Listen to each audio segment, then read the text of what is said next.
Hello, everybody, and welcome to the Applebutter Podcast, episode number 2. If you're joining us for the first time, my name is Shannon Biss. I'm the singer and ukulele player of the Applebutter Express. And this week I was joined by the great Fil Pate and Mr. Bean Spence, as well as my lovely wife, Miss Shannon Biss. It was really nice to have her contributing to our shenanigans as well with her ambient giggle in the background. It was fun having her here. For those of you that don't know, Bean Spence is an amazing artist that lives in Tampa Bay. You've probably seen his work at just about every festival in Florida, as well as both of our album covers, our t-shirts, stickers, all of our logos. He's done a ton of stuff for us. And Fil Pate is a mandolin player who's all over town. He plays in a bunch of different bands like Shane Mead and the Sound, Fil Pate and Friends, and also the band OK with my good friends Justin Davis and Jared Simpson, who I hope to have on both of them on the podcast soon. This week I asked people to ask some questions on Facebook, and unfortunately I only got to answer 2 of them. I got some really great questions, but it was hard to fit them in the time, and I would ask one of the questions and then we would go off on 6 different tangents. It was just hard to get back to them naturally. So if you asked a question and we didn't get to it, I apologize. They were all really great questions.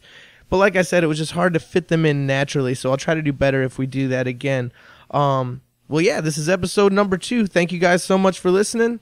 I hope you keep checking us out. Have a good day, everybody. Applebutter Podcast, episode 2. Hey, hey, hey, my brother.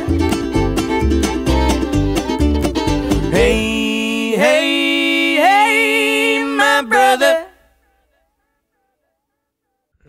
Yes, Miller's very curious. That's Miller Cat. He's the orange one, and then the fat one is Oteil Purbridge, and the other one is Maggie, Sugar Magnolia. Yeah, What 3 cats. 3 cats. 3 stupid cats. 3 stupid cats. Don't call me stupid, I heard that. But we met Oteil Burbridge at Wani Fest one year, and I kind of fanned out on him a little bit. He's like kind of one of my idols, and I met him. I said, "Hi, my name's Kyle. Nice to meet you. I have a cat named Oteil Purbridge." That was the first thing I said, was just, "I have a cat named Oteil Purbridge," and he kind of just looked at me sideways a little bit, and it was so funny because I had posted a picture of the cat on his Facebook page, and on the picture it said Oteil Purbridge, and he's like, "You posted that picture, right?" And I said, "Yes."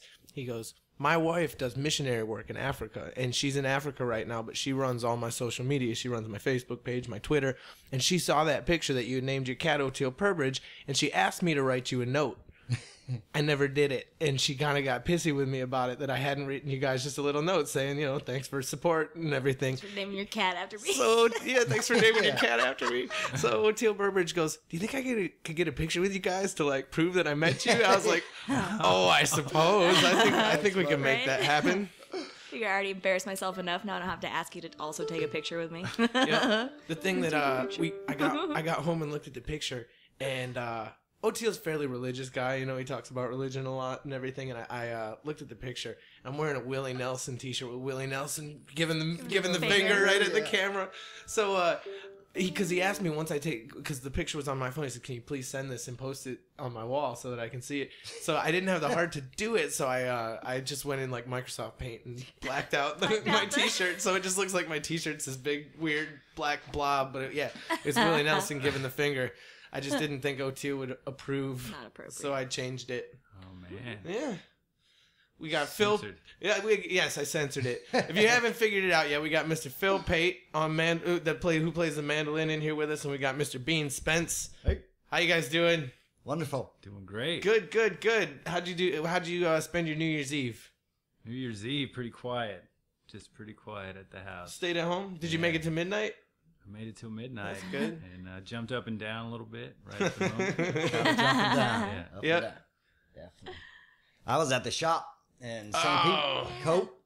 I was very upset that we couldn't make it to that. We promised my cousin Gianna that if we didn't have a gig, we would come to her New Year's party. Yeah, and it was the 80s themed New Year's first party. year in a while we hadn't had a gig, and we went to her 80s themed New Year's party, and Down it was in Bradenton. a ton of fun. I have Shannon's father gave me a t-shirt that he got at a Police concert in 1983 from the Synchronicity tour, and it's legit. Like, it's not a shirt that he bought in 2000 that looks like it's from 1983. And I'm pretty sure I was the only person there that actually had clothing that was made in the 80s. I wasn't just looking 80s. It was from the 80s. Shannon looked good. Shannon had a Madonna deal, and we got Shannon in here with us. I didn't even say that. I'm sorry. I'm just used to seeing you on the couch next to me. Excuse me. I'm sorry. Joining us to my left is Shannon Biss from the Applebutter Express. How'd you spend your New Year's? Drunk. But so New Year's was a lot of fun for us. It was nice to not have a gig for once this year and just kind of be able to hang out with people and drink and not drive anywhere. And it was nice. It was a good time. Mm-hmm. But I did miss out on the warehouse. It was fun. My neck hurt by the end of the night. Oh, because looking up so high, you know. Where I was painting, it was, you know, side stage. I was like, oh my gosh. I found these things online. They're remote control inflatable fish. Have you seen them? No. They're like fish. They've got like blowfish and sharks. They're just regular ass balloons, like balloons you'd get from the party store from Publix. And they've got all kinds of like wings and like rudders attached to them, and then they're remote control. They're filled with helium, and they've got a little fans on the back to make them go. But I was thinking, how cool would that be at the warehouse to float them from the stage over the crowd? I'll show you the video when we're done with this whole thing. It's pretty impressive, but they're kind of expensive, and it says you can't use them outdoors or anywhere where there's air conditioning. So yeah. it kind of throws a kink in the whole plan. Just big old fun.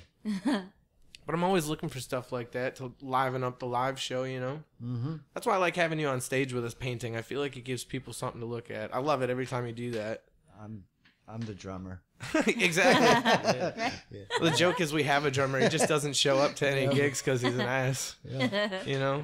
So, but thank you guys for doing this. I really appreciate you taking the time to come out here and say hello. Absolutely. So, New Year's Eve happened. Home team rally happened. Yeah. Phil, you had a great set at home team rally this year. Yeah, that was a lot of fun.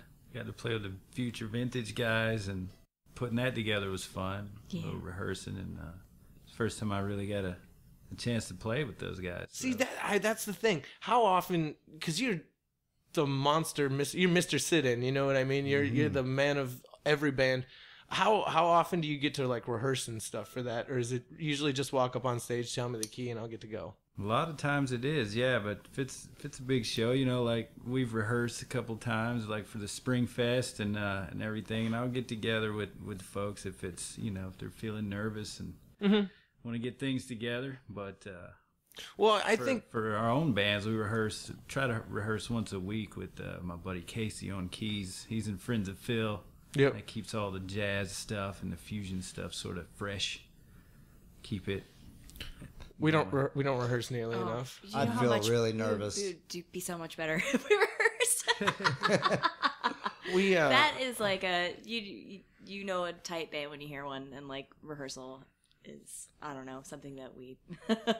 I'm one of those people that like we will write a song and I want to play it immediately. Like I want to go out on stage the very next gig and play it. And that's just not a good idea. That's not a good way. That's not a good way of doing business at all.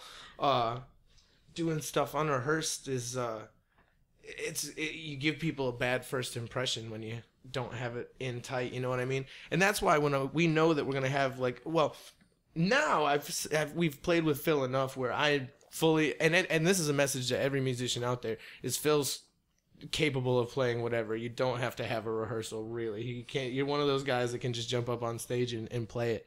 I'm not like that. I've seen it. I want to hear it. I want to be as familiar with the song as I possibly can if I'm sitting in and Yep. Yeah. Well, we have other people that have sat in with us, and I'm always I really want to rehearse it. I want to play it so everybody knows what's going on, you know. Yeah, I prefer to, you know, listen a little bit and get a heads up and get it in my mind. You know, that helps a lot.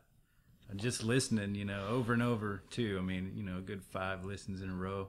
What's your favorite sit-in, the best sit-in you feel like you've done? Like, in terms of either, like, the biggest act you've sat in with, or, like, what you really just felt like that was off the chain, like, that performance was nuts. Or maybe it's the same. Oh, man. It's all the same. I don't know, one of the times up at Springfest that I got to sit in. That's what I was, I got to sit in with the Cough Medicine on the main stage. Yeah. On a Sunday set. And we played Lonesome Fiddle Blues, which is a Vassar Clements song, and he used to play the Sunday set on the main stage at Springfest. Cool. Wow. So they had me up, and Bobby Britt from Town Mountain, it's a good Asheville band. But yeah, that felt really good. You know, we were just in the middle of it right there. Did I dream this, or did you sit in with Peter Rowan once too? Hadn't sat in with him. Okay, I must have dreamt that. That's cool, though. I played with Don the Buffalo up there, and Yonder, they did a big jam one time, played with them up there. Wow, so would you say Yonder's like the most famous people you sat in with? Like, I suppose, yeah. You think Yonder? Or you Yonder and Bobby Lee. And Bobby Lee. Yeah, that's Bobby Lee. I would say for my most famous. I think that a lot of people my age, I'm 28, Shannon's 27, I think a lot of people our age missed out a little bit on like the Code Talkers. They don't know what a powerhouse band that was with my mind's blank. Everyone's gonna laugh at me for not Jimmy Herring. You know, Jimmy Herring, Colonel Bruce. Yeah, like Aquarium Rescue Unit or something. Yeah, well, it was an offshoot of Aquarium Rescue Unit. Yeah, but Bobby Lee once told me that like I mean, he was sitting on stage at Bonnaroo in front of 35,000 people at one point. And it's just a crazy thought to be like, well, now you're hanging out with me. look at you now. He's the nicest guy in the whole wide world. And also the funniest, one of the funniest things I ever saw. We opened for him at the local 662, and at the time he was, I believe, I could be wrong. He was going through a Fender Super Twin. It might not have been Super Twin, and he had the Leslie. It was Super Reverb. Yeah. And he had the Leslie going, and it was that local 662 is all concrete and glass. So it's just usually the shows are loud. And people were, poor sound guy, people were like, could you please turn it down a little bit? It hurts. It's painful. I'm loving the show, and the music's great, but the volume in this room just hurts. And he'd point at people. He would show the people saying that the soundboard, and Bobby Lee wasn't in the mix. It was all from on stage. He was cranking it out. Yep. But I've seen him a couple of places. But my point is that Bobby Lee has been around the world and back, and he's seen like the top of the mountain. And the advice he gave me was just always make sure you're doing what makes you happy. He's like, don't ever get stuck doing something that you don't want to do or that you're not excited about. Because the thing about him is he's so excited about what he's doing now, and that's an inspiration to bands like us that are out there, seeing him plug along. And I mean, some of his credits. I mean, I believe he was the youngest professor in the history of the Berklee School of Music. Like, he had John Mayer in some of his classes. Wild. You fixed one of his guitars, didn't you, Phil? Yeah. Set up a few of them, but I had to fix one time. His output jack got ripped out there, so I had to put it back together. But those vintage guitars are awesome that he has. He plays the real deal. I've really only seen the Gibson, like I don't know if it's acoustic or just a hollow body. It looks thicker than hollow body. Yeah, it looks thicker. It's not like a what is it, 355 or? No, it's a ES 130. It's just a big hollow body, one of the first ones. You know, I think this one, he said it was a 39, something like that. But he's got it stuffed full of foam, and he's got the F holes taped up so it doesn't feed back, and it's got the right sound, and it just has the one pickup in it. It makes all that noise. One P90 right in the middle, just turns it wide open. I never saw what he traveled in, but that Leslie's got to take up some space and whatever, because that's a big piece of equipment. Back of the van. Well, back of the van, exactly, because I don't even remember him having a trailer. It was just in the back of the van. Holy cow. You painted on stage with some pretty big acts, you know. Yeah. Who would you say is like the biggest act? Oh man, I don't know. You guys. Oh yeah. A lot of bands. I mean, I like painting in the crowd though, because I mean, if you're on stage, I'm facing my canvas, so I don't get to see what's going on, and you guys, I can hear you guys awesome, but it's just like. Being out in the crowd's a whole different thing. You get the whole vibe of everything going on, and you know, it's just it's exciting, you know. I was jealous. You got to meet Les Claypool at Wani when he was there, didn't you? Yes, that I did, and he's a wild man. That was such a cool show. I got to see Les Claypool mess up the words to, He did. to Winona's Big Brown Beaver. Yes, Of all he the songs, did. you know what I mean? They're Yep. classic mainstay. I thought that was, and I got such a kick out of it. Like, Yeah. I got to see him mess up the words. That's incredible. Because I forget words all the time. And it's good to know that there's pros out there that it happens to as well. It's It not happens, such an uncommon you know? thing. Well, and you see like Bob Weir and a couple of other guys, they've got the iPads and the lyric monitors on stage. I think I'll probably be there at some point. I haven't written enough songs to get there yet. Yeah. You know what I mean? But once you've got a catalog of 100, 200, 300 songs, holy crap. That's a lot. Yeah. You need it. So you got to meet Les Claypool at Wani. I had a crazy thing happen to us at Wani this year.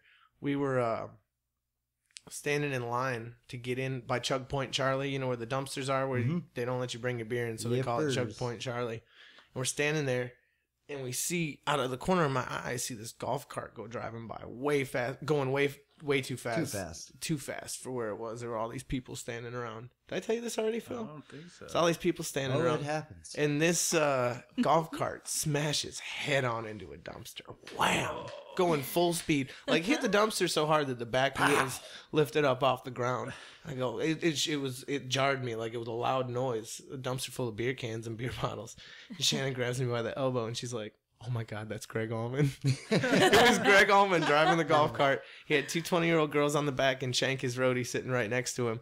And at first he was grabbing his left arm, and I'm going, oh no, Greg's having a stroke or a heart attack or something. This is bad.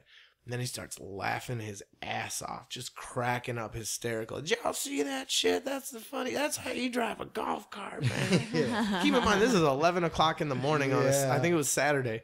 And so I don't think he had gone to bed that night. I think he played through.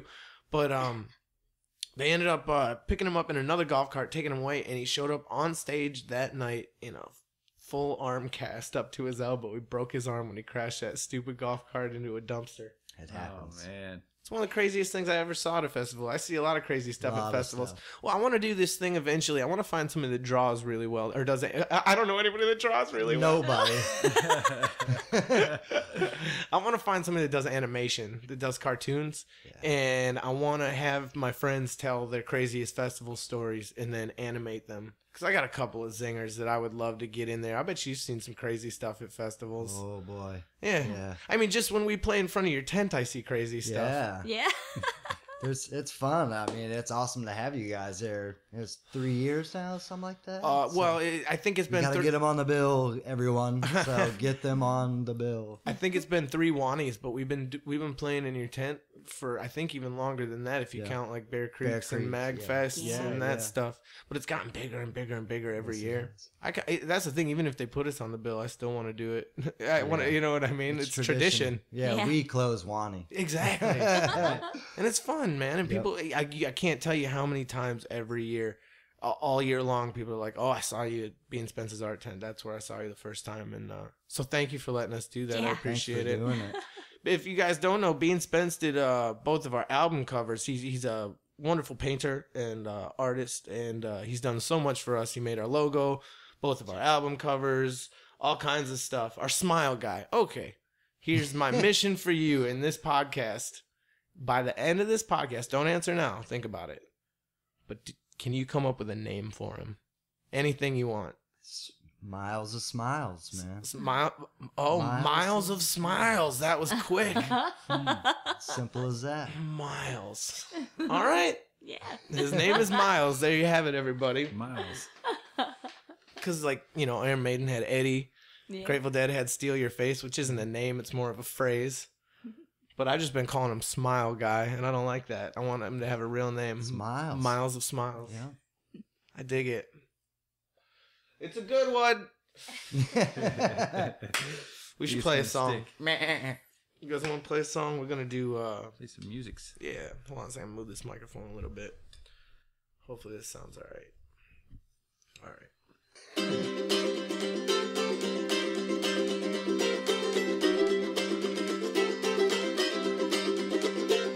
Swamp smoke rising up on me, but I I got some things I gotta see.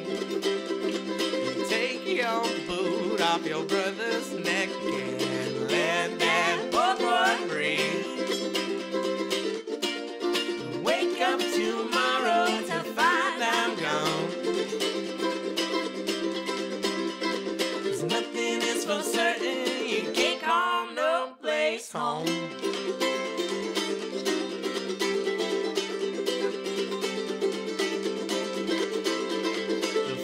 Waters rise and it's looking bleak. There ain't nothing left here for me. And I don't mean to cause you undue stress, but your attention is what I need. So baby, let your head down and lay your troubles on me. Don't you worry about tomorrow, whatever gonna be, gonna be. Ain't never any problems with little old drunk and me.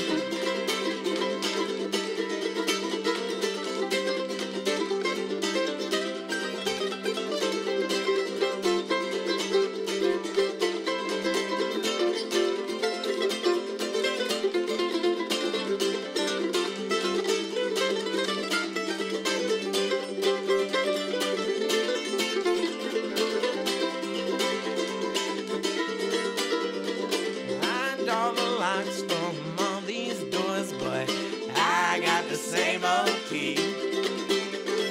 And I've been driving for so damn long that I've forgotten just how to sleep. To wake up tomorrow to find I'm gone. 'Cause nothing is for certain, you can't call no place home.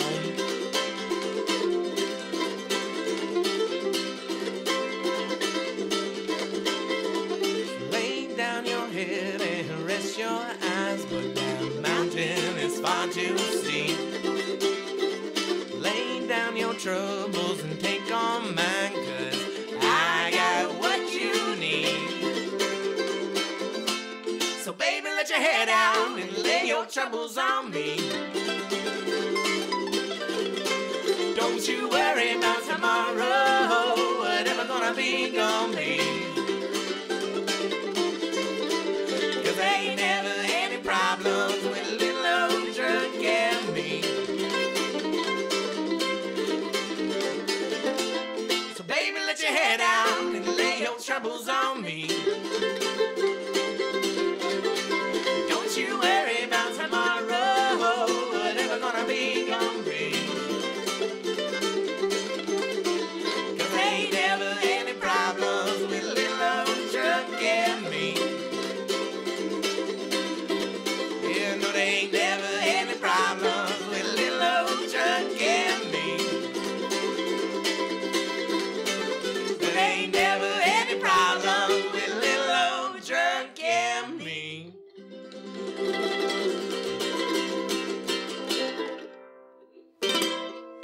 There we go. Thank you. All right, that was a little old drunk and me off of our first record, self-titled "The Applebutter Express." Like I said, Bean painted the album cover to that, and it was kind of cool how we met. I'd been going to Wani. I've been to every Wani except for the first one, and here I'm gonna take my ukulele off because if I don't, I'll just sit here and play it. And out of sight, out of mind. Exactly, out of sight, out of mind. I'd been going to Wani. I've been to every Wani except for the very first one. And I'd always seen Beans work there and was just always like, holy crap, that's the most amazing stuff I've ever seen. And I finally started asking around. Well, this was before we were in a band, so I had no reason to be like, oh, maybe he'll paint for us. So I was just a fan for a good long time. And once we started doing the band and looking at recording an album, I started asking around. Who knows Bean Spence and what do you think it would cost? Like, honestly, that was the truth. And I finally got in contact with you at Orange Blossom Jamboree. Yeah. One morning you were just sitting in there, and I walked up and I just said, Bean, I'm a big fan of your artwork. We're recording an album, and we don't have to have an album cover. Could I just play you a song? It's probably the weirdest thing ever. Looking back on it now, like, cause that's an awkward thing. You got okay. I'm gonna stand here and listen to you sing me a song. Like, Heck yeah, I would, man. well, you didn't know us from would. Croesus. Then no, good for you. That's why you're a good person. Is you'll just sit there and let people do that to you. But I let them do some things, right? Yeah. Wanda gets a little wild, man. Yeah. But we sang Handguns and Hammocks, and you just said, what are you looking for? What do you want the album cover to look like? And I said, I don't know. I know I want it to be bright, and I want it to have our name on it, and I want our name to look cool, but I can tell you what I don't want. I don't want any apples. I don't want any trains. I don't want butter. Nothing. I don't want Applebutter Express just to be put into a picture. I want it to be unrelated to the name of the band. And you were like, okay, cool, no problem, not an issue. So we walked to the artist next door, the artist tent next door. It was a buddy of mine. And I remember overhearing this. Yeah, he pulled me over because your tent. I mean, it's their tents. You can hear the paper thin walls. Yeah. He pulls me in his tent. And he's like, "Oh, guys, bruh, I got this great idea for a painting for you guys. Amazing. It's gonna be this giant apple with a huge train bursting out of the apple, and the tracks are gonna be made out of butter. Yeah, you get it? It's gonna be like Applebutter Express train. It's so amazing. And after I had just gotten done telling you, I can tell you what I don't want. Yeah. And the guy, bless his heart I appreciate it. I really do. But he never painted it anyways. But I did sit there and go, man, yeah, that sounds awesome. Amazing. Awesome. That's what I was looking for. Yeah. Do you always know you were going to be an artist? Nah. I mean, I've always doodled. Always. You know? I mean, I don't consider myself an artist. Uh-huh. I'm a doodler. I mean, I like to doodle. When did it become apparent that, like, this is what I do now? This is... It's probably... I've been going up to the Spirit of the Swanee for 2000 or 98, but actually like vending and doing that stuff since 2000. Very cool. A long time. So so really, Spirit of the Swanee has been your first professional venue. Is it really? You weren't really like doing it. You weren't vending anywhere else. No, not really. I mean, I was an electrician, so I mean that's what I did, and then I really just started doing this full time, and it's been really good to me. I'm blessed. It's just a lot of fun, and I meet amazing artists like all of you, and and just awesome people, man. There's going to those shows is about connecting with one another and expanding our group, home team. Home team, for an example. So I mean, it's amazing, man. That surprises me though that Wani was the first place that you really took all your stuff, because like you should be in museums. Like did you never did any of like the regular like stereotypical artist stuff? Man, like you never went to art school. You never actually I failed art class. And, oh no shit. And my first painting I ever sold was at I lived up in Tallahassee, and I sold it at a church, little craft show, and then Bradley's Country Farm Day. No so kidding. That was like my first experience of actually selling a piece of artwork and made $100. Whoa, yeah. Whoa. I mean, it was just funny, So I was like, man, maybe I got something. Exactly. But yeah, so you've never done any kind of like art exhibit anywhere? Or like I've shown a couple galleries, but I'm not into galleries. It's not where it's at for me. It's not in my heart. Well, it's got to be weird for you to stand there and you just got to talk to people about your painting. Like at least it shows like you're working, you're wheeling and dealing. Like at an art exhibition, you just got to kind of walk around and be like, look at how free PBR and meet and greets. That's all it is, man. I mean, I could see how that would be weird. Like when we went to the movie premiere for The Good Lie.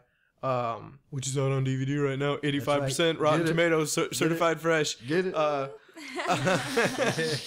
but we went to the premiere. I'm so used to getting dressed up, going someplace, and then as soon as I get there, I'm setting up gear. And as soon as I'm done setting up gear, I'm playing for the next 3 hours. And then when I'm done with that, I pack up my gear, and then I go home.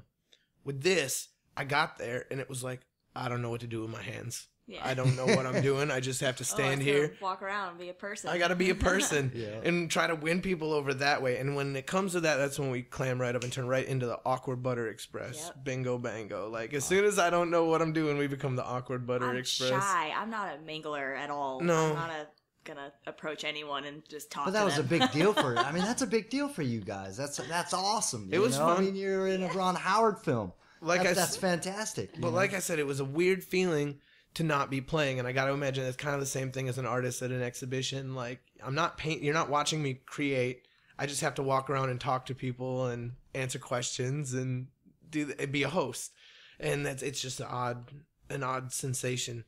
But I get asked weird questions. Oh, I believe it. Yeah, I believe it. I'll probably ask you a few weird ones myself coming up. Boxers or briefs? Neither. It's Florida, man. That's right. That's true. That's true. Absolutely. Do you ever name any of your creatures? Some of them I do. Some of them I do. Some of them will reoccur in other paintings. So they tell stories. Some of them do. I love that. But I mean, some of them don't. Some of them don't. My mom's got an alligator that she loves. That she's got a couple of things. Happy birthday to you today. Yeah, happy birthday. Let's to sing my her happy mother. birthday real quick. Well, okay. We had one Facebook question. Let's see here. Who is it from? Let me get my phone. Oh goodness. One of them is from Clint McWilliams. Hey, Clint. Hey, Clint. I know Clint. Clint wants to know. Uh-oh. Does Phil sing? He says he's only witnessed your great playing. If so, could you sing a song or a line on the show? Now, I'll let you go ahead and answer that before you sing. Before I sing? No. I wouldn't want to ruin the equipment. Okay. Now, here's where I'm going to get you. Will you help us sing Happy Birthday to my mother? Because it's my mom's birthday. Her name's Patty. I'll even give you a starting note. This is for you, Mom. This is a birthday present. And Bean's going to help. Happy birthday to you. Happy birthday to you. Happy birthday, dear Patty. Happy birthday to you. 22 years old, everybody. Miss America. Happy birthday, Mom. Thank you guys for doing that. So there you have it. And, Phil, you have a very nice voice, a very nice bassy voice. I think you have nothing to be shy about. Well, it's just putting it all together. Another question was from Alan Feldman. Phil, do you play anything special when the potential in-laws are in town? Oh, boy. Well, what Alan Feldman is referring to is we played a gig together where it was me, Shannon, and Phil. We played at the 8th Avenue pub. And before the show, Phil had informed me that his girlfriend's parents were coming to this show and that he had never met them before, but they were coming to watch us play. Yeah. And I said, no, that's great. But they weren't there when we started, and we were drinking. And I forgot that whole conversation about, my, girlfriend's parents are coming for the first time. And we got into some of the dirty stuff. We started playing Hot Pussy and Chocolate Salty Balls and At the Gangbang. And how was that interaction? Was it like on stage? I apologize. First of all, I apologize. I forgot. Oh, man. Did they they went say over anything? well. They said we were cute, They said we were real cute. There you go. You know why? Because I have a sense of humor. And they get it. That's good. Definitely. They enjoy themselves, and they didn't run screaming. So. Exactly. So thank you, Alan, for teeing that one up for us. Because, yes, that was a funny thing that happened to us at the 8th Avenue pub. And once again, I apologize. Love you, Alan. We're forever Thank you. scarred now. Yes. But, so, Phil, you grew up in Georgia, right? Oh. Yeah. Oh, yeah, no, the you're fun good. is backing You're good. up over here. I'm sorry. The fun is backing up. Yeah. Pass the bottle can we here. just drink Fireball out of the bottle like adults? Yes, we can just Do we drink need fire. cups? No, we don't need cups. What the Fireball kills whatever. Guys, whatever I'm a you really got. bad hostess. Georgia, yeah, North Georgia. Right above Athens up there. Okay.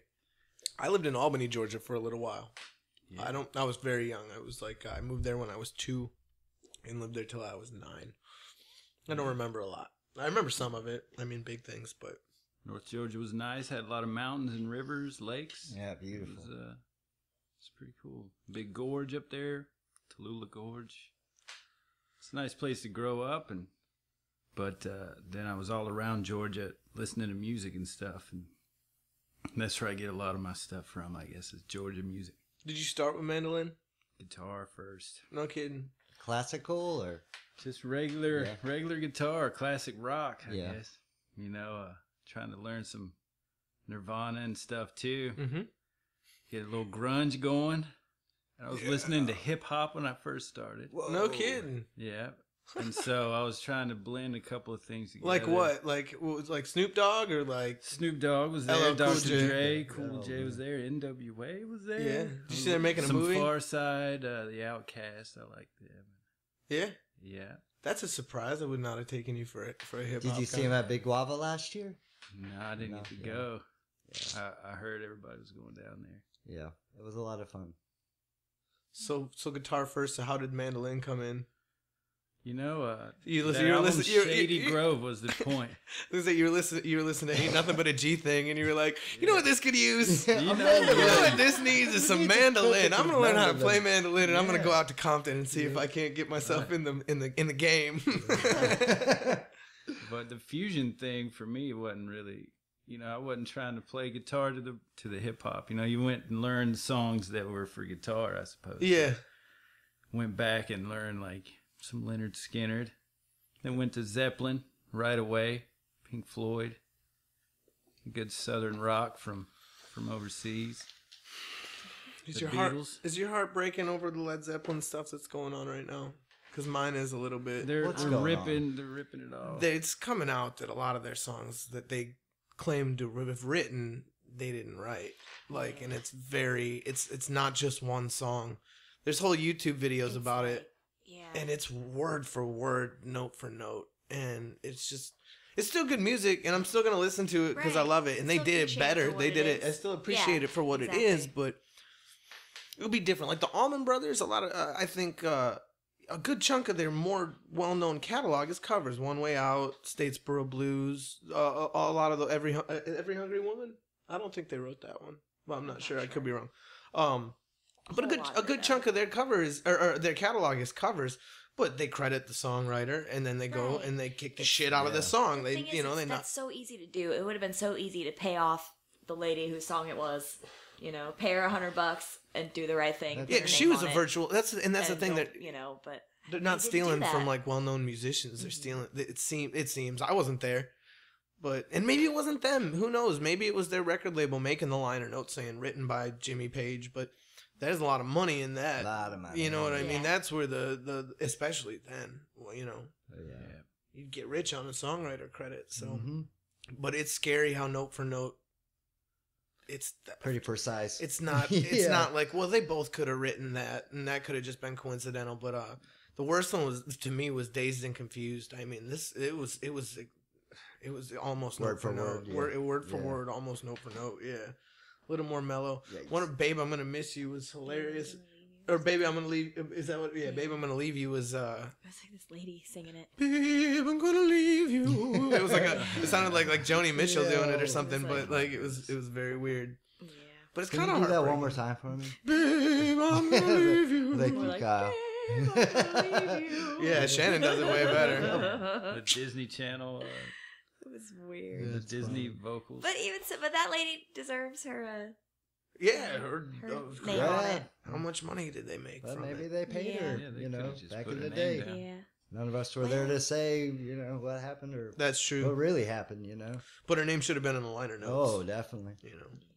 So you started off listening to, you know, you named some of the stuff you were listening to. Yep. When did mandolin? What? Mandolin didn't come along until later, and really the The album Shady Grove album. Grove album changed everything. And it got me listening to Grissman and all of the things that he was doing with his band too.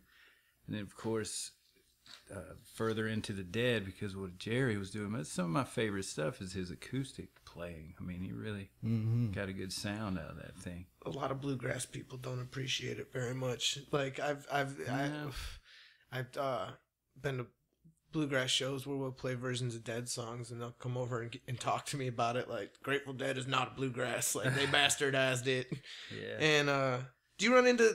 Holding in the Way was a pretty good bluegrass exactly. Band. Very authentic sound. Peter Rowan, David Grisman, Jerry. Who else? Was that just the three of them? John Conn was on the bass. Yeah. But yeah, that's as legit as it gets. They had a great sound, and the harmonies were there. And he brought some of that through on the acoustic. That he played all banjo on that.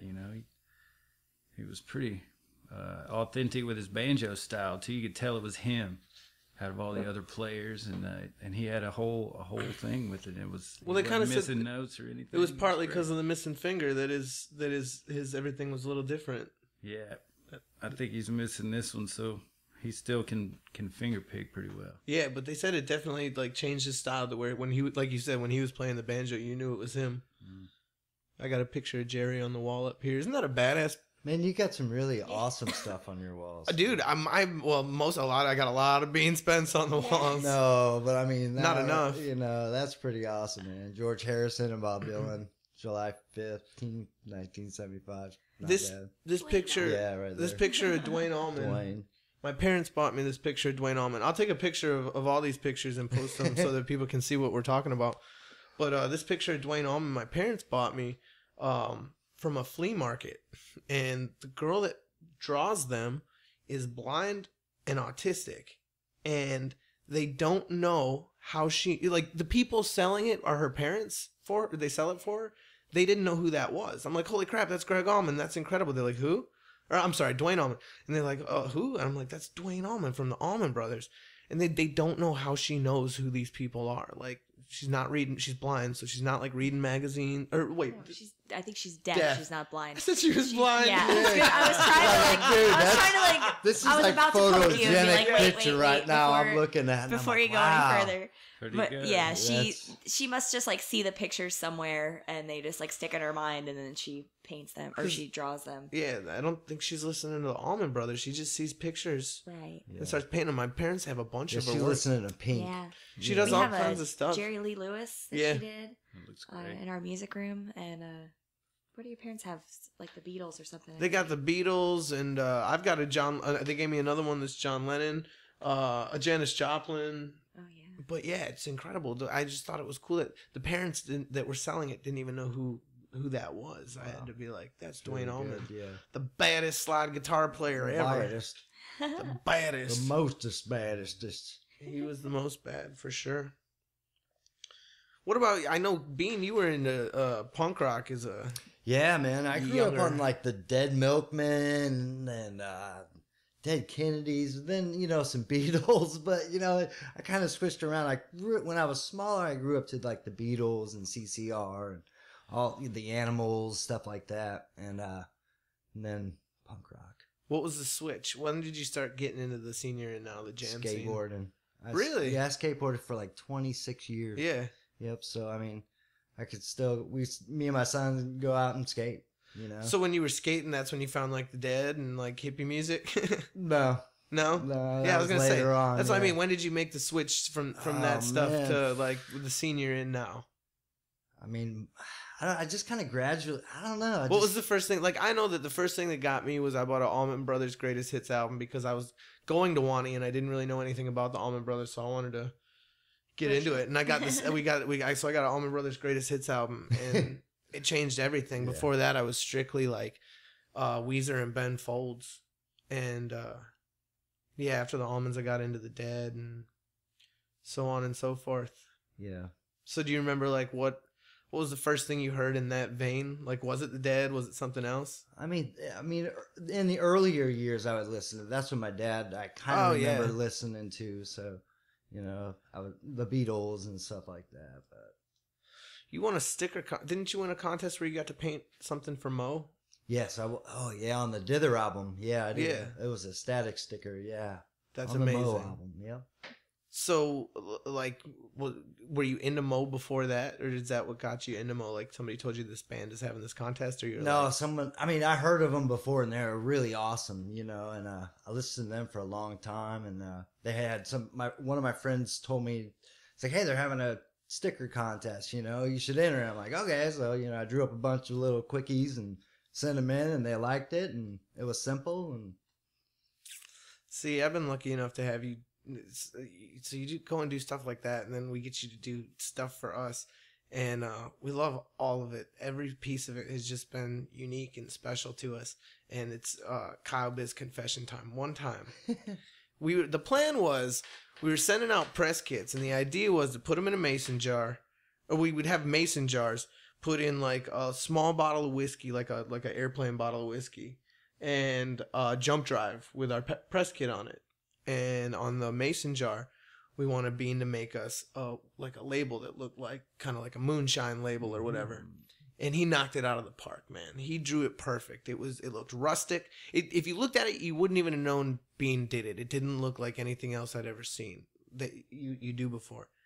And I got it, and I had it for like 3 weeks, and then a friend of ours, who shall remain nameless, spilled a whole cup of coffee on it. Sweet. No, not sweet. That's a teak look, though, so it's still good. It's just a teak Put look. some teak on So it. if you ever wonder whatever happened to that whiskey label that. drawing, Because if it would have like just stained evenly, I would have left it. It would have been fine. You just got to put some more on there. It just it looked small like, tie it looked like layer. a coffee stain. That's it. It's all good. no.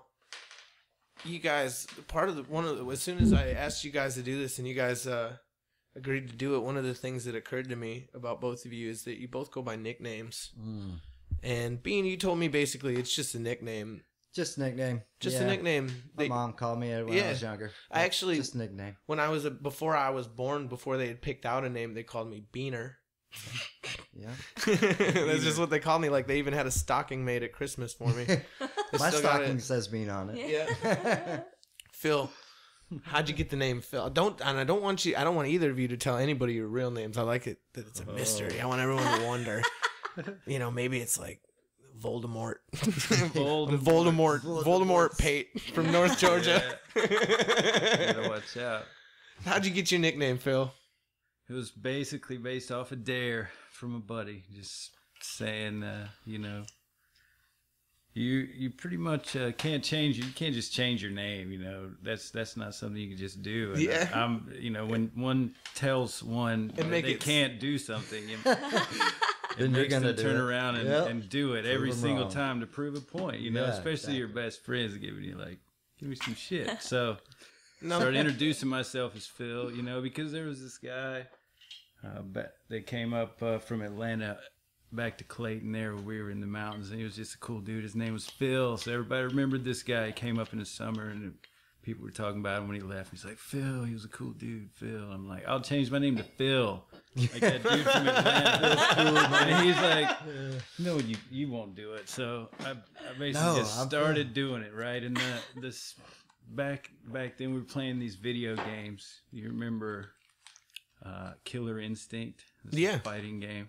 Yeah. It had animals that did all the moves and combos and so on and so forth. Well, I would beat that game pretty bad, and so I'd have to put in my name at the end. 3 initials. I had to put Phil in there some kind of way, so it had to be F-I-L.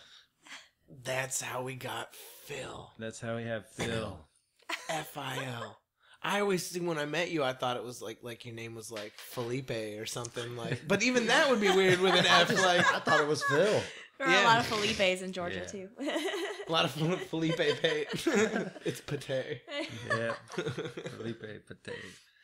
You get a lot, over the years. It's caused quite the conversation. What is it? Where'd it come from? And, So what does it mean? Probably. If you're that good at the game, somewhere in North Georgia, there's a machine and sitting in a garage somewhere now, probably with high score. High score. F-I-L. That's right. Phil. That's all the scores. Mr. Fil Pate. Did you grow up in Florida, Bean? No, I did not. No. I grew up in Fort Wayne, Indiana. No kidding. That's sure That's where did. Shannon's dad is from. Yep. How long did you live there? Not very long. Probably when I was 9, I moved down here. Yep. And moved to Brandon and then Tampa. all over there. Brandon area, Largo, Tampa. No kidding. Yeah. What brought you to Florida, Phil? Well, I came down from Bryson City, which is right outside of Cherokee, North Carolina, right in there, and just came with my lady at the time. Oh, Moved with her. Didn't know anyone. You know, I had one connection where I had a temporary job for a month, and then I had a little apartment on Davis Island, over there by Yeoman. So I'd walk to Yeoman's and do that open mic and play there quite a bit, just because I could walk there. no kidding. So yeah, that was 10 years ago. Then I moved out to Brandon. Oof, Because I got a job at a music store out there, Music Showcase, and I do the repairs there. So I've been working there for 10 years. Okay, so if anybody's got any broken guitars or mandolins or banjos or anything with strings on it, That's right. take them to Fil Pate. He'll fix you up. Yeah, Fix it's out it. there. And Out fix there in it right. Brandon. Got anything you want to plug? What are you doing this week? Any shows? Got a Shane Mead and the Sound show at Aylin the Witch Ooh, Friday night. good. We don't have a gig. We'll probably be there. That'll be good. Yeah, yeah. Okay, so you're the Alien the Witch on Friday night with Shane Mead at Sound. Yeah, yeah. What time? I think we're doing the, what is that, 8 to midnight slot or Yeah, 9 to midnight. Yeah. How about Brett Andrus? He's awesome. He is doing it. If they could all be Brett, if every promoter in the world could be Brett Andrus, I know. He puts... and Tom White's great too. If they could all be Brett Andrus and Tom White, the world would be an easy place to play. Yeah. They just got their act together. I feel like he's got it figured out. He told me once that a lot of people told him he wasn't going to do well because he didn't have food, but his idea was just good beer and good music, and people will come. And look at it. Look at that place now. He revived that whole little enclave that he's in. That place was vacant. Yeah. And he got there, and then the Mexican restaurant was there for a little while, but then he ended up with that, and now he's got this amazing barbecue place, which is fantastic. It's called the Witch's Den. Yeah, It's my favorite barbecue in St. Pete. He figured out all the authentic sauces and rubs, and I get the Rap Witch with the Alabama sauce. It's pulled Collard pork. greens. Oh my god. Best collard greens I ever had in my whole life. Making me really Oklahoma hungry, sauce. guys. We'll take a trip. It's only a half hour away. Yeah. We can go down there right now. What about you, Bean? You got any what's your next big thing? Oh, my next big thing is the Sunshine Blues Fest. Oh, Tedeschi Trucks. Yeah, Who else is on Purrs, there? Illinois Park. A bunch of people. Dickie Betts. Yeah. That's cool. Chris Robinson, Brotherhood. We were talking about Dickie Betts earlier because I got a signed Brothers and Sisters record that Shannon's mother's best friend is Dickie Betts' accountant, and she got us into like a private party where he was about to go out on the road, and he has rehearsals for the band, and then when they're about to go out, he'll invite all his friends over to come watch the rehearsals. So we got to go in. I brought that record, and I gave him the record to sign it, and he didn't want to do it. He wasn't happy about signing an Allman Brothers record because he's real bitter with the band. But we finally talked him into it. So, yeah. That's the one to get signed. That's the one to get signed. Yeah, exactly. that is the one. He wrote that whole record because it's the first record after Dwayne died. And you said you were going to loan that to me, right? Yeah, definitely, man. Yeah. Okay, cool. I'll just, we had to get that on the air. And I'll loan you the record, but the cover's staying with me. Yeah. Yeah, no. Our next thing, we're Saturday night. Excuse me. Brand new place is opening up called the Sawgrass Tiki Bar and Tea Room, and it's in St. Petersburg. And we go, I believe, 8 to midnight. It'll be Shannon and I. Sweet. Yeah, new place. So come peek at it. Come check it out. I'm excited. I like playing places in St. Pete that are new because the people that come see us in St. Pete love bar hopping and checking out new places. So it might be another check on the map to go check out, Yeah, definitely. absolutely. You want to talk about the Army? The Army. You spent a little bit of time in the military, right, Phil? Yeah. Yeah. That was 4 years. No kidding. Yeah, I was a diesel mechanic fixing trucks and things of that nature. I love Army stories because it seems like I like that. Well, not all Army stories, but like my dad has some funny stories. It seems like people in the military, when guys are just horsing around and bored, some funny shit happens. Out there crazy, yep, out there crazy. You got any you good go ones? camping a lot. We sure did. And, you just out there in the woods. Sometimes you have all your stuff done. And you do just have a lot of time on your hands. My dad has one. He's his two best ones. One time he just was getting ready to go out for like whatever you do in basic training. I don't know. And there was a door, just a door, leaning against a wall. So him and his buddy just picked up the door and carried it around the base all day long, and nobody said anything to him because they were carrying this door. Everyone assumed they were going somewhere, doing something important with this door, and they got like out of a whole day of basic training just carrying this door around. Another one he's got is before they went to eat, before they could go to the mess hall, there was a pull-up bar, a chin-up bar, right outside the NCO's right outside the NCO's window. And he had to do like 20 pull-ups before he could go in the cafeteria and eat. So him and his buddy snuck out one night and painted the window black. Because it was like the chin-up bar was right outside the NCO's window, and he'd sit in his office and watch him do chin-ups. So they snuck out one night and painted his window black, so he couldn't look out the window. He lost some leaf for that. You got any? Did you pull any good shit? Any good shit? I don't know. One time there was a truck that was broken with the ignition all messed up, so I had to figure something out there, which you often do in the woods. That's part of being a mechanic, is just making it happen. Yep. And getting it fixed. So I used one of those old metal pins, the click and ink pins, to put the wires on and fix that to the dash so that the commander could get in and just click the ink pin and start the truck. What? And he did it. Thought that was pretty good. That's some James Bond.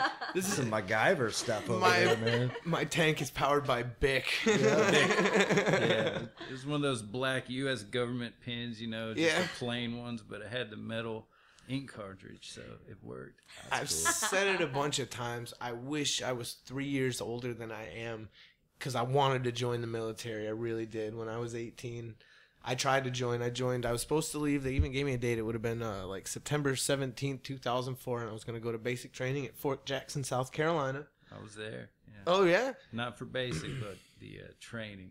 Yep. I was supposed to go there for basic training, and I had my heart set on being an airborne ranger. That's all I wanted to do. I don't know why. That's what I had in my mind, and I was setting out to do it. And I took the physical, and everything went fine, and then they gave me the colorblind test. Bam. 13 out of 14 wrong. I always knew I was colorblind, but I didn't know. They're like, damn, you're colorblind as hell. So they're like, you can't even be infantry. There's no way. What color? Oh, here's the thing. I can't tell the difference between red and brown. I can't tell the difference between blue and purple. I can't tell the difference between green and brown. And anything gray or pink all looks the same. So I could think I'm walking around. My paintings look like crap. No. Because they're real colorful. You seem to just see like mostly blue and gray. Yeah. You don't. Yeah, you see just blue and gray and stuff. But I've picked out T-shirts that I thought were gray that were pink, and Shannon's or purple, like, or yeah. like, Oh yeah. Yep. Not How about for this me. fuchsia shirt? Yeah. Yeah. That's black. So That's they told me, fascinating to me, though. Yeah, that's really wild. everyone's like, "How do you see?" And it's or like, what do you see? And it's like I can't say because I've never not been colorblind. I've only, you know what I mean. I don't know what the difference is, but so they told me no go on the airborne ranger thing. You can be they gave me 3 choices, and I can't remember the fancy names for them, but one of them was like I'd be in charge of getting people plane tickets, like whenever they've got to fly somebody someplace. Like I'd be the guy to make travel arrangements for people, I guess. And then one of them was literally like head of the laundry, like laundry and linen duty. And the other one was field medic. And I was like, well, I guess that sounds like the most exciting, and I could get the most life skills out of it, So I'll be a field medic. And the more and more I talked to people that were in the Army, field medic just didn't sound like any fun at all to me. So I didn't really want to do it.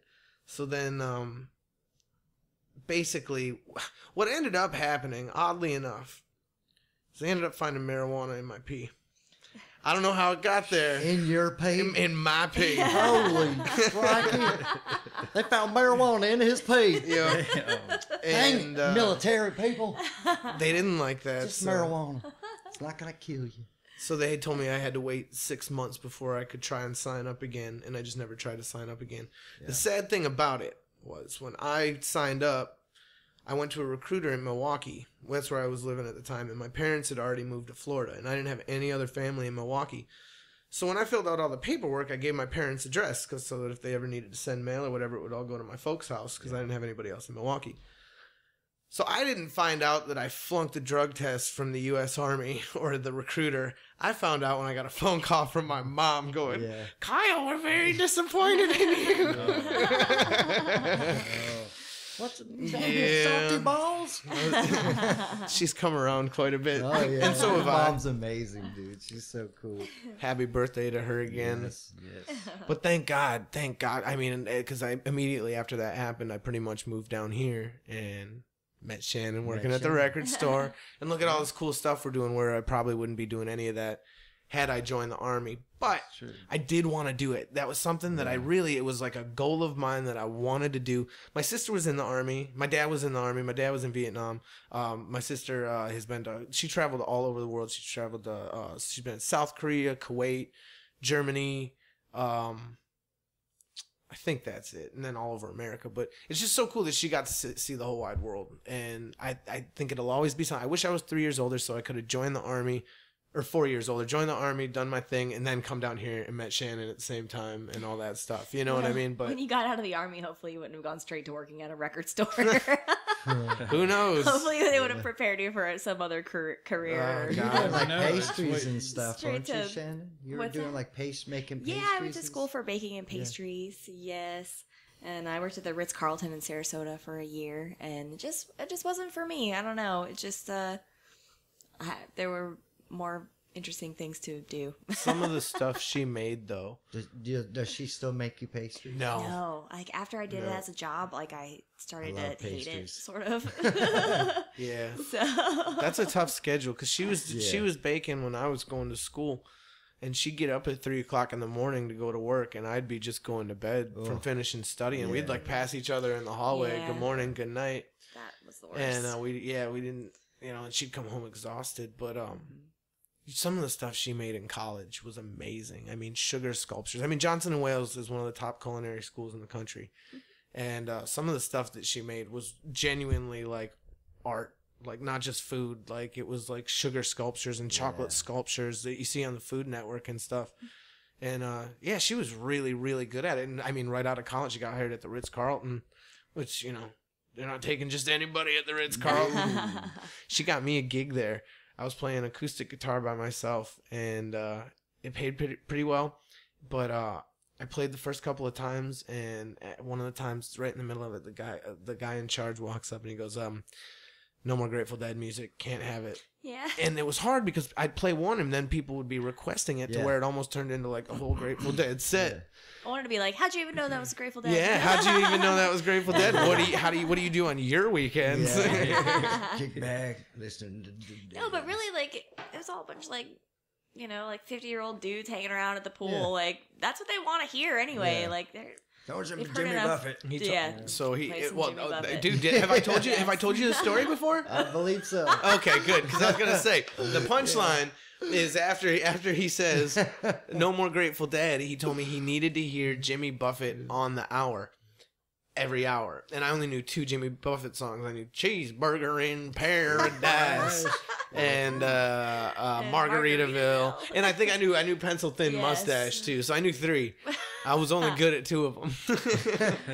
But man, I'd be sitting there playing my set of No Grateful Dead, and I'd see the dude come walking around the pool and going, "Wasted away again in Margaritaville. If I have to do this again, I might kill myself." Like it was just a nightmare. But eventually that just stopped happening. I don't know. It was when we moved. Yeah. That was a weird place. So now look at you guys, though. Oh, exactly. It all worked out. Oh, man. Now it's cool. Got so lucky with how it all worked out. Yeah. Like I said, I was one piss test away. Yeah. From not... Thank you, marijuana. Yeah. But, so I know I'm so lucky with how it turned out and how I wound up out here. Yeah. So, all right, everybody. Go see Fil Pate at the Ale and the Witch on Friday night. Go say hello to Bean Spence at the Sunshine Blues Fest, the Gov Fest. Yeah. Basically all the coming fest. Heck yeah. And come see us Saturday night at the brand new Sawgrass Tiki Bar and Tea Room. I'm very excited to see this place. We go 8 to 12, and it should be a blast. We should play another song. Please. Before we do this. Yeah, let's try it. Now, Bean painted with us on stage at Home Team, and we did, he painted a suitcase for our new song, Suitcase. That's going to be on our next record. So we figured since he's here joining us, we'll do that. And we got Fil Pate sitting on mandolin.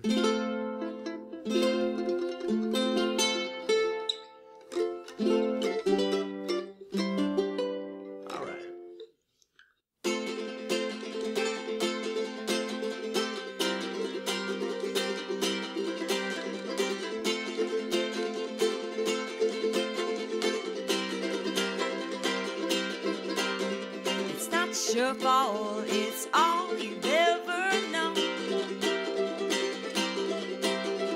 Life in a suitcase, anywhere is home. You don't have much to tie you down. Another show, another town.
Haha, there you have it.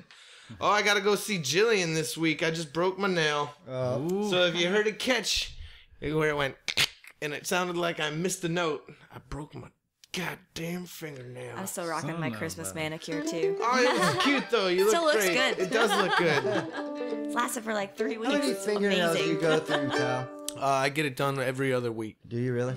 And sometimes I'll break them and have to like do it myself. So sometimes it's once a week, but it's really just every other week. soon we'll do that, and we're gonna bring the podcast in there too. We're gonna do the Getting Your Nails Did with Applebutter episode. Yeah. It's just a matter of logistics, because I don't think I'm gonna be able to do it this week, because it's a fairly small space, and if you look at my equipment here, it's kind of. It's a Streamline the relaxing process a setting. little. Spread out, and I need to see, this machine here is what's actually doing all the recording, and this is like archaic. This is like the oldest thing you can use now they've got little boxes this big that do the same thing. I bought that thing like 10 years ago. Yeah. So that's a little out of style. So if I can get a smaller recorder, I'd be much more mobile. But I mean, as you guys can see, I mean, on the microphone stands and wires and cables, I got to figure out a way to do all of it in a small space and make it comfortable for everybody. But eventually we'll have to have you guys both come in and get a manicure and do another podcast. That's what we're doing. We'll Get Your Nails Did with Applebutter. Might as well. It's really fun. Huh. The ladies, her name's Jillian Marlucci. She does nails by, her company's called Nails by Jillian, but we're gonna do that, and I'm excited to have people She'd be in mad there. at me. I get paint all in my fingers Oh. and stuff. She's gonna go nuts. Oh, Oh she my gets. gosh. I chew my fingernails. Me too. And that's why I only get the one. Yeah. But see, oh my God, we ended the last podcast talking about nails. We can't end this one talking about well, nails. hey, Kyle, how did you guys go about getting into this podcast? Oh, Let me ask you a question. well, There you go. I've been listening to a lot of podcasts. I'm really into like Joe Rogan Experience and Nerdist Podcast and the Chael Sonnen Podcast, and I listen to a lot of them and I enjoy them. They're fun to listen to. I've always liked talk radio, but like the podcast is that, you know, I can say fuck, and I can pass a bottle of Fireball cuss around. words the whole time. Oh yeah, oh definitely. Oh, go ahead. You want to celebrate it if you'd like. Poop. There. Oh, No, whoa, I'm just kidding. whoa! Yeah. I said you could Diarrhea curse. of the mouth. Don't be offensive, bro. But no, I've just been listening to a lot of them, and some of the stupid conversations that I have with people sometimes. I would love to have that recorded, and it's Yeah. because I think I have, well, just the fact that you two have been here, and Dennis and Kenny were on the first one. I have some of the coolest friends around. I really do. So thank you guys again for doing this. But that's how I got the idea for it, and it's just another great way of getting our thing out there. Yeah. You know what I mean? Gotta And get your thing out there. you gotta get your thing out there. Putting the thing right out there. You can put it out there. You know. So, but I like I said, I've just been a fan of a lot of podcasts recently, and I was like, I think we could do that, and you know, get our people on, because I'm sure that there's a lot of people listening that, and that's another thing. Honestly, one of the first ideas for it was I just wanted to talk about people's equipment, the music gear, and just like tools of the trade. Yeah. But then it quickly wandered away from that. I didn't Yeah. even talk about it at all. Mr. Phil, what kind of mandolin are you playing there? This mandolin is a Glen. It was it's handmade, and I think the guy lived in Asheville that Mark Shimmick picked it out from, Wow. and really didn't have much of a choice down here. There's a lot of Webbers over at Ken Bailey's spot, and didn't really go for any of those. So he thought this was nice and balanced. So this guy used to build for Gibson, so he used all the wood from Gibson mandolins and took it home to his home shop and made this. No kidding. Why didn't Mark Shimmick end up with it?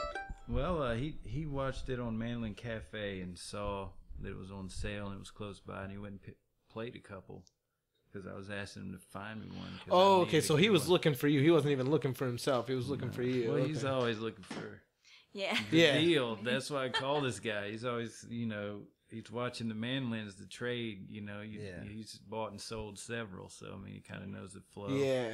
And use them for investment and everything. But he saw this one and went and played it, and it's just good and balanced across all the strings. I remember the day you got it. I think where was we were at Wani, weren't we? That was Springfest. Springfest that Springfest, year. yeah. Was that the first gig you played with it? Yeah.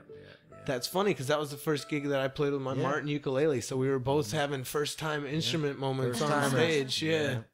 I don't play the Martin very much anymore. I've got these Luna 8 strings that I'm so happy with. I love the way these things sound. The Deans. I really, they're a sister company with Dean. It's all Armadillo Enterprises. But I was playing the Martin. I loved the way it sounded. I never loved the way it played. It wasn't fun to play. Mhm. and the people from Luna saw us at Tropical Heatwave and just asked if I'd be interested in trying any of their stuff out that they'd like to see. Some Luna gear on stage. They make ukuleles, and I play the ukulele, and they're local, and I checked it out, and I saw the 8-string, and that piqued my interest, and I got it, and I really thought that I would only use it for 2 songs a set. I thought I'd play like Smile and maybe like Suitcase with it, some of the slower ones that aren't so bluegrassy, but I ended up loving it. I would play the Martin for 3 songs, plug in the 8-string for 2 songs, and then go back to the Martin, and the Martin just didn't sound good anymore. So slowly, but well, not even that slowly. A couple shows later, it was just like, I'm just gonna play the 8-string all the time. And sounds good. yeah, man, Luna was kind enough to give me the instrument, and now they've given me a backup too. And pretty soon, starting this new year, we just got the call that I'm gonna start doing lessons on their website. Like, I'm gonna be Kyle the ukulele guy. Awesome. Yeah. So that's another little side thing that I got going on. Yeah. Yeah, that's good. I've been teaching a lot of lessons here lately. So That's awesome. Have you taught for long? Taught for a good while since when I first got to the music showcase. I taught there, and I had, I think, 27 at one point, 27 students. Wow. We were half hour or an hour. Wow. And then I did some group classes in different places.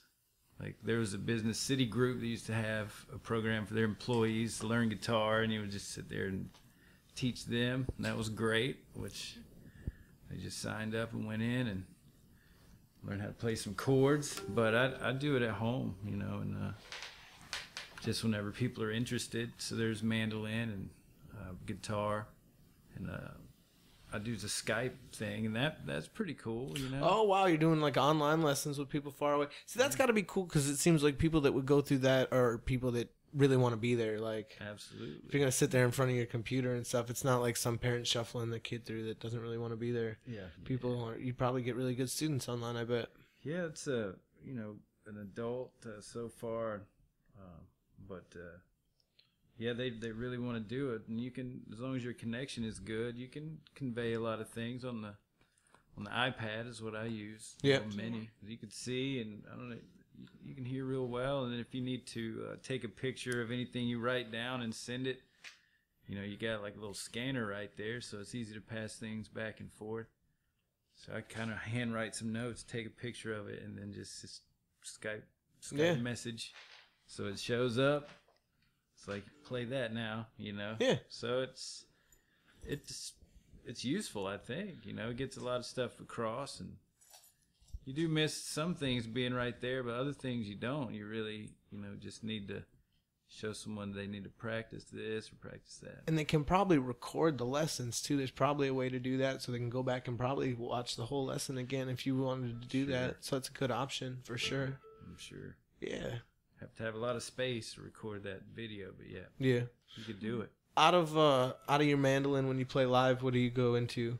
Like preamp or? PreSonus preamp. Yeah, it's got a little tube. It's a nice studio preamp. It was also Mark Shimmick's rig when he played with Larry Keel for a long time. And You played with Larry Keel before, haven't you? yeah, quite a bit. That's another good sit-in, that we did a big main stage there at Springfest, and then we had like 17 players on stage. It was We got to see. Crazy We got to lineup. share the bill. We didn't play with him, but we were on the same bill as him at the Soulshine Farm Festival in North Carolina, which they just announced the dates for. I don't know them off the top of my head, but go check out Soulshine Farm Festival Facebook That place page. is beautiful. It's just a beautiful place to go.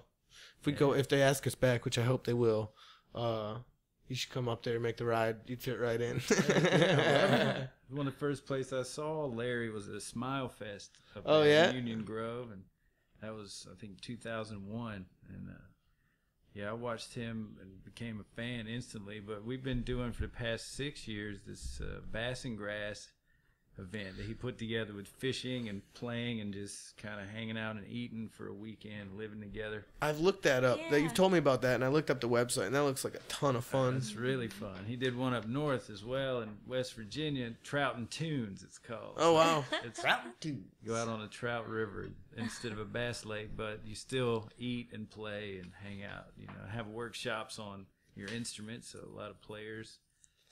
And First time I ever saw Larry Keel was at a Magfest, and it was Keller and the Keels. Yeah. Now, I've never been all that huge of a Keller Williams fan. I never had anything against them. I just didn't know a lot about them. You didn't like the looping and all that stuff? I liked it. I'm a lyrics guy. Like, I'm all for... It's funny. I like a lot of stuff, but I'm a lyrics guy. I like songs with a lot of words, and he has great words. He does. Yeah. But in a live setting, it takes him a long time to set up those loops. So by the time he gets into lyrics, he's like 7 minutes into a song. Yeah. And that was kind of a turnoff to me. But he's got a lot of stuff I do like. I've come around quite a bit since then. But at the time, I really just didn't know a lot about him. All I knew is that he was a looper, and I hadn't caught a lot. I appreciate him much more now than I did then. Yeah. Especially like after a whole band. Yeah, especially after this set that with Keller and the Keels. Yeah. It blew my mind. Like, they did most of their album Thief, where it's all like 90s covers, like bluegrass covers of 90s songs. It was awesome. Oh my God. Yep. It gave me was really fun. goosebumps. Yeah, Really fun show. it was one of my favorite shows I've ever seen at Spirit of Suwannee. The whole place playing gives me that hybrid. goosebumps. What's that? I said every show there. I mean, the whole place Oh, yeah. Yeah. is awesome. You know, Yep. the venue itself is. It's Started awesome. a lot for me too. I mean, Huh? just absorb that whole vibe. It is, man. Oh, yeah. I mean, that place is Since is '99, amazing. I'd say I've been going. You know, I 98. got married there in 2000. So Oh, I didn't know you got married at the Spirit of beach, Suwannee. Yeah, sure did. No kidding. So Where'd you meet Corey? I met her at New World Brewery. Oh. Corey's Bean's Evil wife. Orsley. Hi, Corey. I hope if you ever listen to this. But yep, and then yep, it's a spiritual place, man. Yep. It really is an amazing place. We So, just went to... Did you go to Cody and Janelle's wedding? I did not, unfortunately. See, and I I'm have to sorry, ask- Cody. and, I yeah, have to love ask you if so you were much. there because I don't remember much. Probably a lot of people. That's Oh what I my heard. God. It was a blast. I can honestly say it's the worst. It's the drunkest I've ever been on a stage. I wasn't. It was all just fun, jammy stuff. It's not Yeah. like we were their band or Exactly. anything. Yeah. It was a wedding. We just got to go sit in. You were in the band, for sure. You know, but oh wow, I Had some fun. half the people the next day said, "Dude, you were messed up last night," and the other half of the people said, "Dude, you were a rock star last night. Exactly. You There killed go, it." man. You're standing And on I the was so amplifier. embarrassed because I couldn't remember. I didn't know what I had done. And Funky D, who I hope to have on this podcast soon. Reverend Funky D. The Reverend Yes. Funky D. He came to me and he said, "Kyle, I've been running sound for you for 4 years now. Yeah. And I've never had to do what I did last night. I turned you off. I turned you off. I went to your fader and I put it right down to 0. And I went, oh, he also no." said, but you weren't the worst one up Yep. there. So you're not the Yeah, only that's person I did good. that Don't to feel last too night. bad. But they were making fun of me, and rightfully so. I got up there, sat in, and the first thing I played was "C'est La Vie" by Chuck Berry, and I finished playing "C'est La Vie." Leaned over to leaned over in between songs, and I said, "All right, E and B, let's play C'est La Vie." And it's like, we just played C'est La Vie. And apparently I did that 3 or 4 more times, saying, "Let's play C'est La Vie." Oh, I was a wreck. We would finish the song, and I'd be like, "Okay, let's get off stage now. Let's go hang out. Let's go eat some food or whatever." And, okay. We go off the Fireballs. stage, and like halfway off the stage, someone new would come by and grab you and go, "Hey, we're playing such and such. Get back up here." And, okay, we're going. We're playing another. We finished that one, and I'd be like, "Okay, and this time we're really getting off." Yeah, for real. this Nope. time. Someone else would be like, "Hey, we're playing this." Well, because And then the next morning, he's Yep. like, "Why didn't anyone pull me off the stage? Why didn't anybody Let get me? keep Why would you let me playing?" do And I that was to like, myself? "Because I 12 pulled you times. 3 times." She's like, "We 3 did times I get pulled you you. I 3 walked you times." down off the stage. Like, okay, we're done now. I suppose everybody gets one. Like, I'm the first asshole to ever get too drunk in a wedding. Come on, exactly. man. You were like belligerent, or you know. No, it was all making a playful. scene. I It was just, It was fun. You were just having fun. and, like, thank God Funky D did save my brain though, because it really did bother me. I was embarrassed for like a couple of hours that morning. But Funky D was like, "You were not the worst one up there." I was like, "All right, good deal." So Everybody Just in the let middle. loose for that one. You're just in the middle of the bad ones. You weren't Yeah. the worst of the bad ones. somebody said I'd never seen you put down a ukulele and just sing. They're like, man, you had your foot up on the monitor, and I was like, no. They're like, you were fist pumping. I was like, oh The god. foot on the monitor thing is hilarious, though. Oh, KB. The sheer monitor. Oh, KB. What did you do last night? See, I'm Kyle, but blackout drunk Kyle's KB. Oh, KB. What did old get away KB with get that. into last night? Oh, no. Well, I lost all that weight, and I can't drink. I didn't know how to drink it for a while there. I had to refigure it out, because when I was big, I could do 6 shots of Fireball and take the SATs, no problem, and, be totally clear-headed. Then I lost all that weight, and 6 shots of Fireball knocked my dick in the dirt. That was all there was to it. So, but I've gotten a pretty good handle on it now. I remember You gotta everything. readjust, that's for sure. Yeah, 6.5 shots. 6.5 shots. Yeah. No, but well, thank you guys for doing this once again. I know I said it twice already, but I want to let you know again. Fil Pate's going to be at the Ale and the Witch Friday night with Shane Mead and Sound. Bean Spence has got Gov Fest coming up, and the Sunshine Music and Blues Fest. Yeah, blues and music. Sunshine Blues Fest. Sunshine Blues Music and Blues Fest. Festival. You know what I mean. Yeah, all Tedeschi that Trucks fun Band will stuff. be there. And on Saturday night, we're at the Sawgrass Tiki Bar and Tea Room. I don't know how much time I'll spend in the tea room, but you can definitely find me at the Tiki Bar. So, Can I just say that the worst cat ever just woke up? He slept through this whole podcast. No, they've been all He pretty didn't mess cool, with a man. thing. I can't believe can't it. believe it. Takamunaka. He's always well behaved when other people are here. It's when he's got us alone that he starts. This cat, there'll be a glass of water on the coffee table, right? And he'll start swatting at it. But when he's swatting at it, he's pushing it closer and closer to the edge of the table. And he's not looking at the glass. He's looking at you in the eyes. Oh yeah. So he doesn't even watch care this. about the water. He's just pushing the glass, deadpan, just staring at you. You gonna get me? You gonna get up? I'm You gonna get up listening off to the Uke couch, over there. walk all the way over here and get me? You're not gonna do it because you're lazy. You're so lazy. And yeah, he'll knock it off if I don't get up. That's why I've got we were doing like somebody said, when he gets into stuff like that, he was just destroyed more sets of blinds than you guys know. These blinds are about a week old, so they don't look so They're bad. pretty new, yeah. But most of the time, our blinds are shredded, and somebody said, when they get into something like that, spray him with a spray bottle. So I'd spray. His name's Miller Cat. I would spray him with the bottle, and he'd just look at me like, "Oh, I'm wet He would now." just like lick the water and just do whatever he Big was doing. deal. Just continue. Hard ass. So now I've got that little Nerf pistol. It's just a little toy, and it barely shoots these little styrofoam dart things at him. But I can chase those, so that's fun. yeah, he chases them, and now it's a game. No way. Yeah, he's not Distract afraid of the him bullets. from He just whatever he's exactly doing. wants to He's play. like, yeah, I like- just caught that bitch. Exactly. Practically, he's pretty good. Yeah. None of them shoot right anymore because he chewed the shit out of them. Yeah. They've all got teeth holes and everything. But yeah, so the Nerf gun is our fun little back and forth with each other. It's that one, correct? Yep. Yeah, the orange one. cat. The Yeah, orange cats one. are so bad. Man. He's the space cadet. Yep. The home team. Yeah, mascot exactly. He was. face- Yeah, space- not a lot of people know that. Homer Yeah. Pig is a well-known person. We can't bring Miller Cat out on a leash, No. but yeah, when you see that the astronaut cat that was based on Miller Cat. Yep. Miller cat. Yep. Anyways, thank you guys again for doing this. I appreciate it Cat talk. so much. We ended this one with cat talk. So we've done nails Meow. and cat talk. It's been perfect. I appreciate you guys being here. Be safe. Thank you for listening to Applebutter Podcast, episode number 2. All right. Numero dos in the books. Bean Spence, Fil Pate, Shannon Biss. I'm Kyle Biss. Miller cat. Miller Cat. Meow. Okay. Have a good one, everybody. Thank you. Bye.